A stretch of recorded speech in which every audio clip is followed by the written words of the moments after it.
Okay, so my topic today is should we be able to own firearms in the United States? And I do think we should be able to own firearms because first I think it's a constitutional right. I think whenever they founded this country, they wanted it to be free.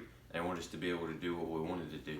I mean, that doesn't mean that it's unlimited freedom. We can just do whatever we want. But I think that it says I think we should go by the Constitution because they have lived in a place where they couldn't do certain things. And I think that they know. And I think that if we continue to let the country get like this and continue to restrict things, that it will eventually get to where we don't have any rights. And I think that that's the first thing they'll do. They'll strip you of your rights of that, and then the next thing it'll be another right. So I don't think that's a good thing. It says in the Constitution, being necessary to the security of a free state. And I think whenever they wrote this, they knew that for it to be free, you needed to be able to own firearms. And then some people say that it's a symbol, like it makes them feel free because they can own a firearm. Because you go to somewhere like Japan, you can't have a firearm. You don't feel free. You feel like you're in a communist country. And then the next thing I'm going to talk about is the statistics to back up that gun violence isn't actually as big as people say it is. You see all these things, well, this school got shot up, this movie theater. Well, yeah, you think, oh, that's terrible. It's just because they had assault rifles. Well, if you look at it, a statistic is 36,000 people a year die from guns. But if you look at the data, it's a terrible statistic. But 61% of those gun deaths are suicides. And that's a whole nother issue of itself. But that's not really going to be stopped by banning assault weapons or banning guns completely. And I think, and homicides only make up 35% of that. The rest of them are accidental and things like that. And that's just one of those things where it's a terrible statistic, but it's true. And then another thing is people say, well, this mass shooting it was because of the assault rifle, the AR-15. Well, in the 60s, a guy in Texas, a former U.S. Marine, with a bolt-action rifle, like a regular hunting rifle, went out and killed 13 people and injured another 31. And you can't tell me that it was because he had an assault rifle.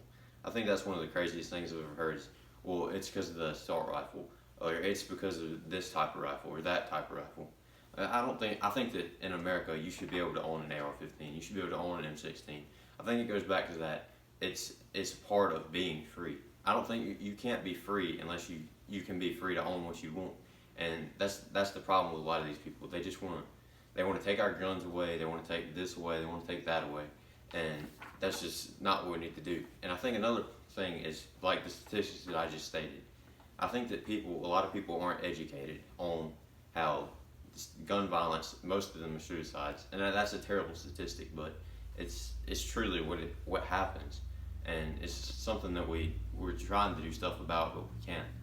And a lot of people they don't really understand the statistics. And I've stated the statistics plainly. There's not many gun deaths that are from a mass shooting. And another thing is self-defense.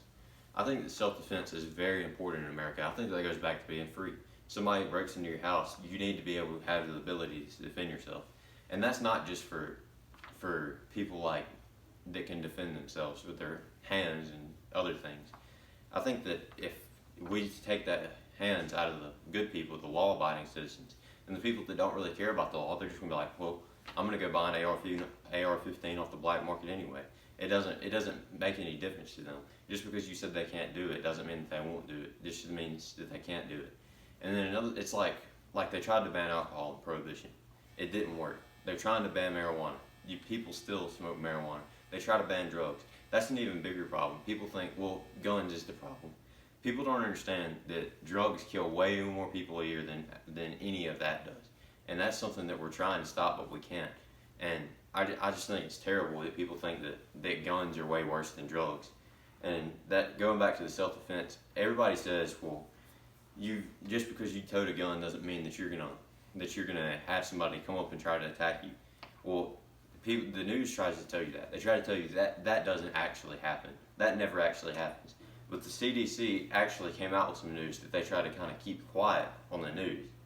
And it's that there's over 1 million cases a year in America where somebody is attacked and they pull out a gun and they're able to defend themselves.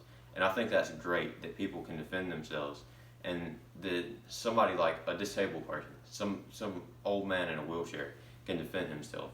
And I think that's the great thing about America, and is that we can have guns and we can defend ourselves. And I hope that today I showed you that we can defend ourselves and that we need to defend our gun rights.